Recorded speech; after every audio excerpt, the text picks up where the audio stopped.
हाय दोस्तों, जी के इंडिया में आपका स्वागत है। राधे राधे। आज हम फिर से स्टार्टिंग करने जा रहे हैं सीटेट का बाल विकास शिक्षा शास्त्र। हम PYQ लेकर आए हैं और एग्ज़ाम पैटर्न के हिसाब से है। क्वेश्चन हम पहला स्टार्टिंग करने जा रहे हैं। ज़्यादा बात करने से अच्छा है कि हम पहला क्वेश्चन स्टार्ट करें। ठीक है दोस्तों, अच्छा लगेगा तो आप लोग अपना रिस्पॉन्स दीजिएगा। क्वेश्चन नंबर पहला है, विकास सिर से पैर की ओर होता है। विकास सिर से पैर की ओर होता है। तो ऑप्शन है निकट से दूर, ऑप्शन बी है सिर से पाद, ऑप्शन सी है नियंत्रता, ऑप्शन डी है एकीकरण। उत्तर क्या है आप लोग बताइए। तो उत्तर है ऑप्शन बी।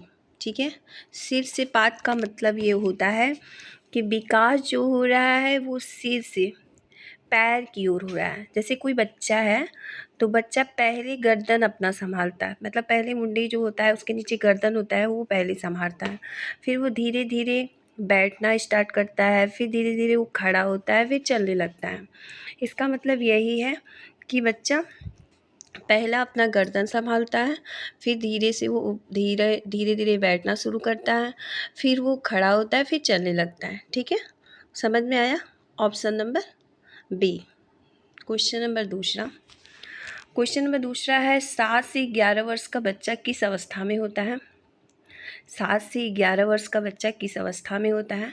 ऑप्शन ए है संवेदी प्रेरक, ऑप्शन बी है पूर्व संक्रियात्मक, ऑप्शन सी है ठोस संक्रियात्मक, ऑप्शन डी है औपचारिक संक्रियात्मक। आप लोग बताएंगे। इसका आंसर है, उत्तर है ऑप्शन सी ठोस संक्रियात्मक। ठीक है, ठोस संक्रियात्मक का मतलब क्या है? इस उम्र के बच्चे जो होते हैं वो तर्क करना समझ जाते हैं। ठीक है, 7 से 11 वर्ष के बच्चे जो होते हैं तर्क करना समझ जाते हैं, गणित समझ जाते हैं। ठीक है, वो कल्पना नहीं कर सकते हैं, जो कल्पना करना रहता है वो नहीं कर पाते हैं। ठीक है, क्वेश्चन नंबर तीसरा है,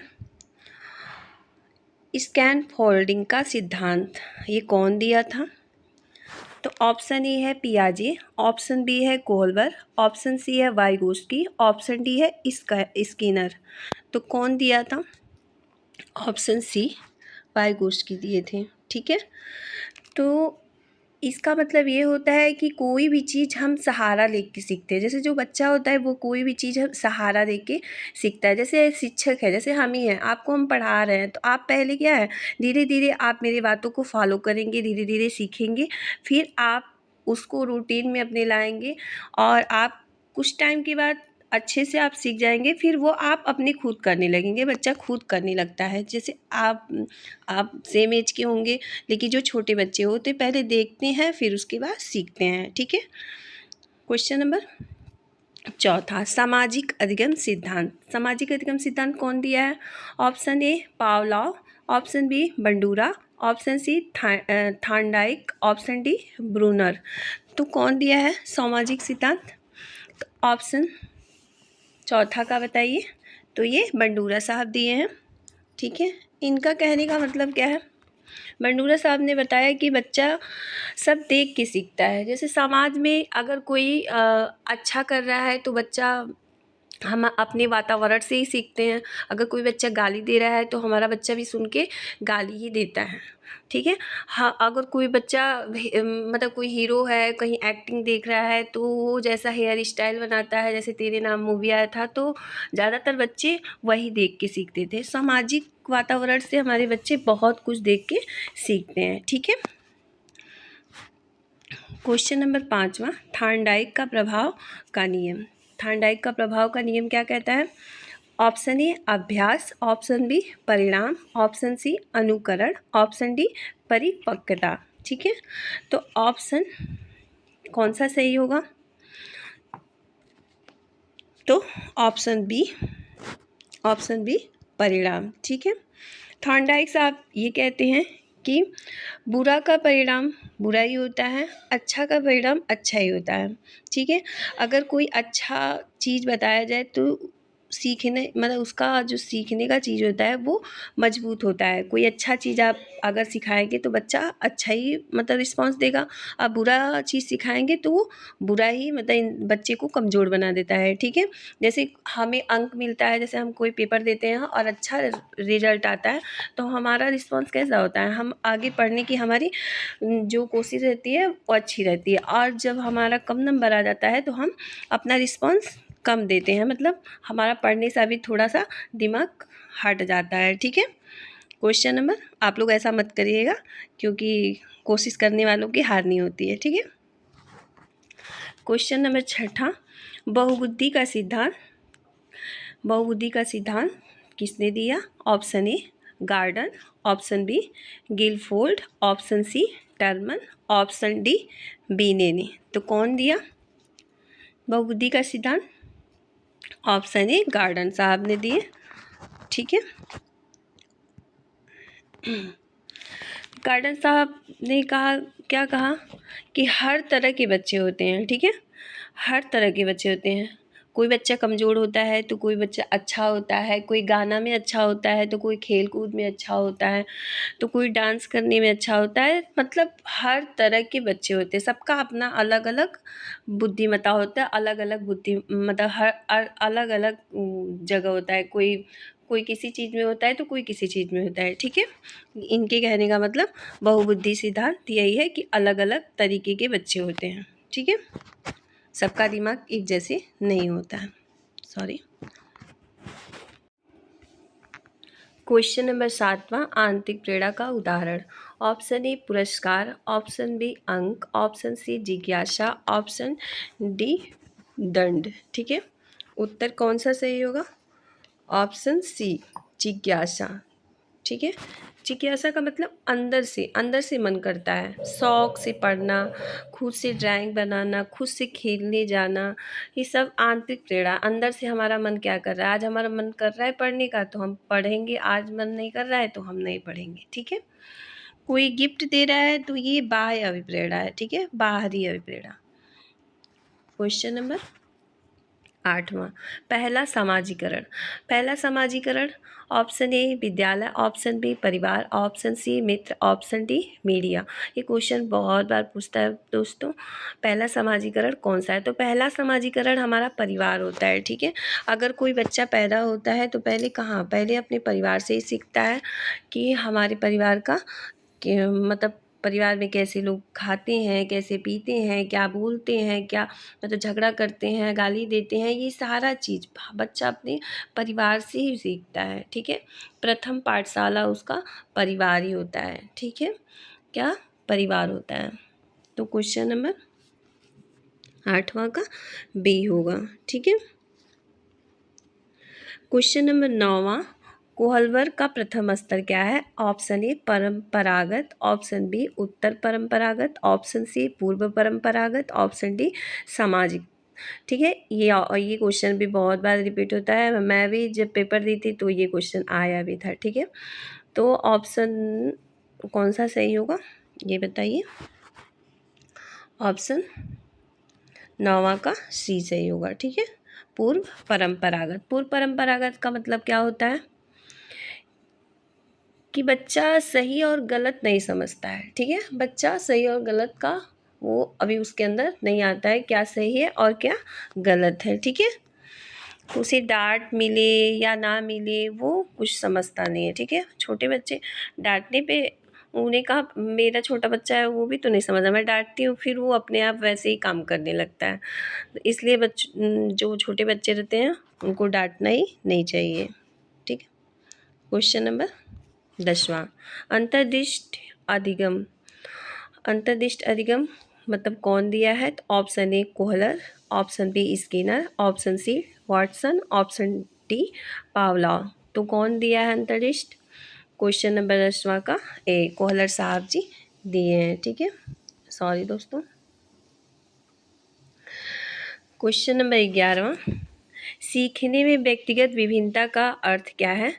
ऑप्शन ए है सभी बच्चे समान सीखते हैं, ऑप्शन बी है सभी बच्चे अलग अलग सीखते हैं। ऑप्शन सी है केवल कमज़ोर बच्चे अलग अलग होते हैं। ऑप्शन डी है केवल प्रतिभाशाली बच्चे अलग अलग होते हैं।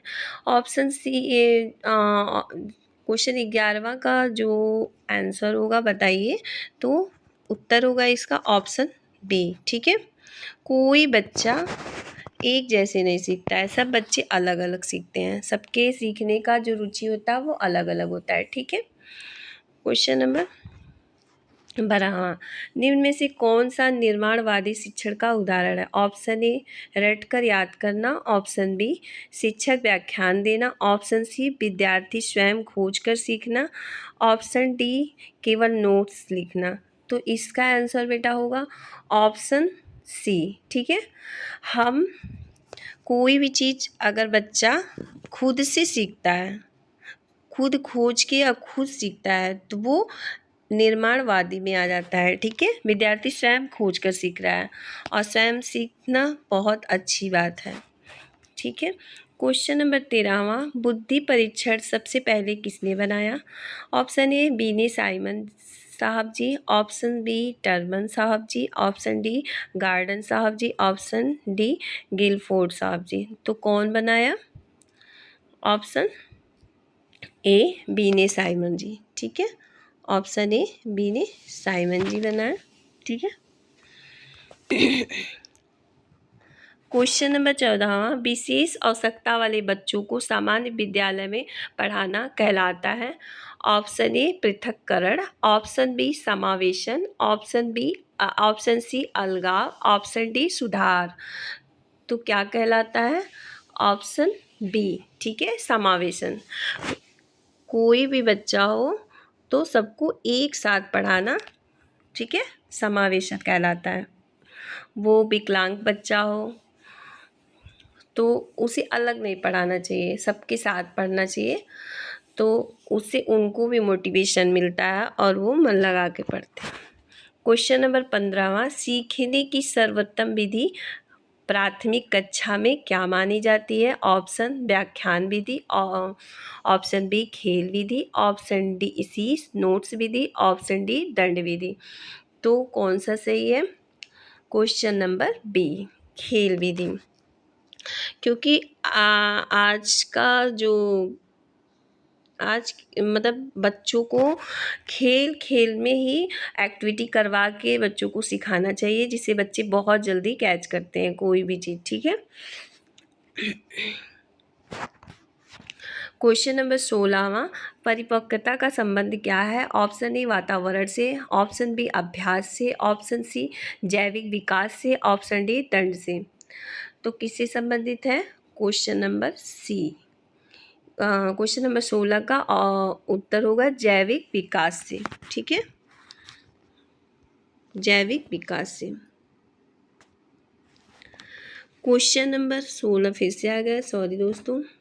क्वेश्चन नंबर 17, स्मृति का पहला चरण क्या है? ऑप्शन ए पुनः स्मरण करना, ऑप्शन बी पहचान करना, ऑप्शन सी संकेतन, ऑप्शन डी भूलना। तो उत्तर क्या होगा? ऑप्शन सी संकेतन। ठीक है, क्वेश्चन नंबर 18, कक्षा में धीमे सीखने वाले बच्चों के लिए शिक्षक को क्या करना चाहिए? ऑप्शन ए दंड देना चाहिए, ऑप्शन बी अलग बैठाना चाहिए, ऑप्शन सी अतिरिक्त सहायता देना चाहिए, ऑप्शन डी है अनदेखा कर देना चाहिए। तो आप लोग बताइए, अगर कोई बच्चा है जो धीमे सीख रहा है तो उसके साथ टीचर को क्या करना चाहिए? तो टीचर को एक साथ लेके एकत्रित करके पढ़ाना चाहिए। और अगर जो तेज़ बच्चा है वो तो तेज़ ही है, लेकिन जो बच्चा थोड़ा सा कम धीमी गति से सीखता है उसको और मोटिवेट करके और अच्छे से समझाना चाहिए। ठीक है, अतिरिक्त मतलब अच्छा और अलग सहायता देना चाहिए जिससे बच्चा जल्दी से सीख जाए। ठीक है, क्वेश्चन नंबर 19वां, भाषा विकास सबसे तेज किस अवस्था में होता है? ऑप्शन ए शैशवावस्था, ऑप्शन बी किशोरावस्था, ऑप्शन सी पौढ़ावस्था, ऑप्शन डी वृद्धावस्था। तो भाषा का विकास, हम भाषा कब सीखते हैं सबसे तेज़ी से? तो ऑप्शन ए शैशवावस्था में हम बहुत तेज़ी से सीखते हैं जब बच्चा छोटा रहता है तो उसे सब कुछ सीखने का मतलब लौक रहता है। वो जैसे मेरा छोटा बच्चा है, मैं उसे कुछ भी सिखाती हूँ तो वो तुरंत सीखने की कोशिश करता है। मैं बोलूँगी बाबू इधर आओ तो वो भी कहेगा, मेरी बात ही रिपीट करता है। अभी 2.5 साल का ही बच्चा है मेरा, मतलब दूसरा लगा है, तो वो बोलता है बाबू इधर आओ, मैं मेरी बात ही रिपीट करता है, मतलब वो हर चीज़ सीखने की कोशिश करता है। ठीक है दोस्तों। क्वेश्चन नंबर 20वां, अधिगम को अस्थायी बनाने के लिए क्या आवश्यक है? ऑप्शन ए पुनरावृत्त करना, ऑप्शन बी दंड देना, ऑप्शन सी भय करना, ऑप्शन डी तुलना करना। देखिए ये जो चीज़ है ये निगेटिव है, दंड देना, भय देना, तुलना करना, किसी से तुलना नहीं किया जा सकता है। हमको पुनरावृत्त करना चाहिए। अगर किसी को नहीं समझ में आ रहा है तो हम दोबारा रिवीजन करवा सकते हैं। ठीक है दोस्तों, क्वेश्चन यही लास्ट है। अगर अच्छा लगेगा तो आप लोग अपना रिस्पॉन्स ज़रूर दीजिएगा। Bye bye, Radhe Radhe. अच्छा लगे तो लाइक शेयर कमेंट सब्सक्राइब ज़रूर करिएगा, नहीं अच्छा लगे तो डिसलाइक कर दीजिएगा, कोई बात नहीं। ठीक है दोस्तों।